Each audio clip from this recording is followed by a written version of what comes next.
So breaking news చూస్తున్నాం. ఢిల్లీలోని AI impact summit లో కొంత గందరగోళ పరిస్థితి కనిపిస్తోంది. యూత్ కాంగ్రెస్ నేతలు అక్కడ ఆందోళన చేస్తూ ఉండటంతో కొంత అనూహ్య పరిణామాలు అయితే అక్కడ మనకు కనిపిస్తూ ఉన్నాయి. ఏఐ సమ్మిట్ అనేది ఎంతో ప్రతిష్టాత్మకంగా నిర్వహిస్తున్నారు ప్రధాని మోదీ. సో యూత్ కాంగ్రెస్ నిరసనలతో ఏఐ సమ్మిట్ లో అంతా కొంత గందరగోళ పరిస్థితులు కనిపిస్తున్నాయి.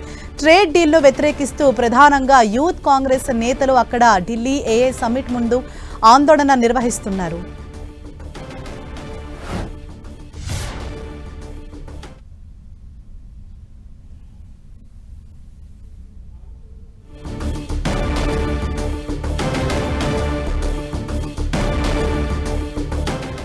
మన 10 టీవీ స్క్రీన్ పైన కూడా చూడొచ్చు. ఢిల్లీలో జరుగుతున్నటువంటి ఏఐ ఇంపాక్ట్ సమ్మిట్ లో యూత్ కాంగ్రెస్ నేతలు అక్కడ తమ నిరసన తెలియజేస్తూ ఉన్నారు. వారి షర్ట్స్ తీసేసి టీ-షర్ట్స్ తోటి వారు అక్కడ ఆందోళన చేయటంతో కొంత గందరగోళ పరిస్థితులు, ఇబ్బందికర పరిస్థితులు అక్కడ నెలకొంటూ ఉన్నాయి. వారందరినీ కూడా బయటికి పంపించే ప్రయత్నం చేస్తున్నప్పటికీ కూడా వారితో వారిస్తూ యూత్ కాంగ్రెస్ అక్కడ నిరసనలతో హోరెత్తిస్తూ ఉన్నారు. ప్రధానంగా ట్రేడ్ డీల్ ను వ్యతిరేకిస్తూ యూత్ కాంగ్రెస్ నేతలు అక్కడ ఢిల్లీ ఏఐ ఇంపాక్ట్ సమ్మిట్ వద్ద వారు ఆందోళన కొనసాగిస్తూ ఉన్నారు. అంటే పలు ప్రముఖ దిగ్గజ కంపెనీలు అన్ని కూడా ఇవాళ ఈ సమ్మిట్ కు హాజరయ్యాయి. ఇటు రెండు రాష్ట్రాల ముఖ్యమంత్రులు సైతం ఈ సమ్మిట్ కు హాజరయ్యారు. అక్కడ స్టాళ్లను పరిశీలించడం కావచ్చు, అలాగే ప్రముఖ సంస్థలతోటి ఎంఓయూలు కుదుర్చుకోవడం లాంటివి చేస్తున్నారు.